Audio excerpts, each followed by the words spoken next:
அந்த அரிசி எடுத்தாச்சு. இது பால் விட்டுக்கலாம். இது கூடவே ஒரு அரை பங்கு தண்ணி விட்டு இதில் சேர்த்துக்கலாம்.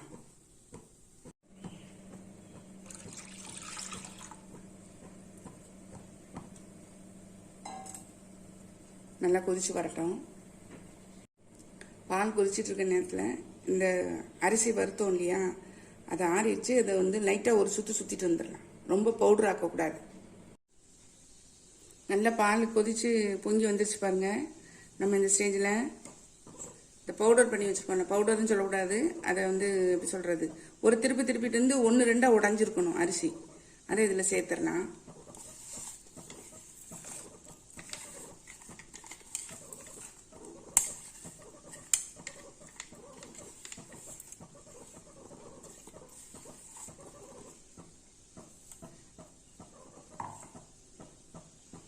நல்லா இதில் வந்து வேகட்டும். அது பால்லேயும்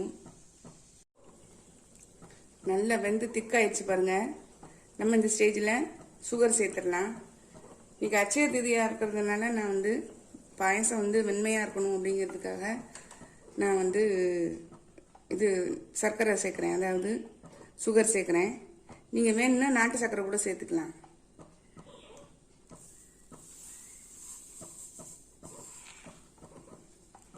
கொஞ்சம் சர்க்கரை சேர்த்த உடனே கொஞ்சம் தண்ணியாக, அதாவது இலக்கம் கொடுத்து கொஞ்சம் தண்ணியான மாதிரி இருக்கும்.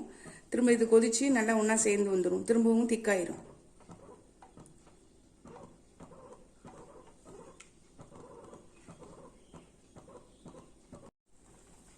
நல்லா கொதிச்சு திக்காயிடுச்சு பாருங்க. நம்ம இந்த ஸ்டேஜில் இந்த ஏலக்காவை பவுடர் பண்ணி வச்சுருக்கேன், அதை சேர்த்துக்கிறேன்.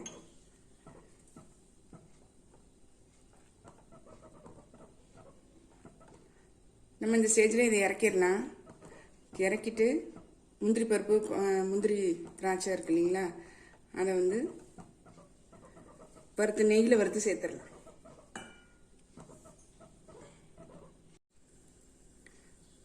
அடுப்பில் தாளிப்பு கரண்டி போட்டிருக்கேன். ஒரு டேபிள் ஸ்பூன் அளவு நெய் விட்டுக்கிறேன்.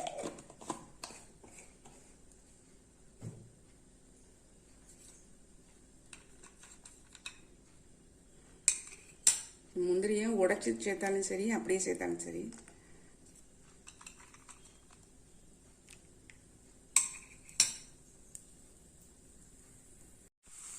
தாளிச்சாச்சு. இப்போ அதில் கொட்டிடலாம்.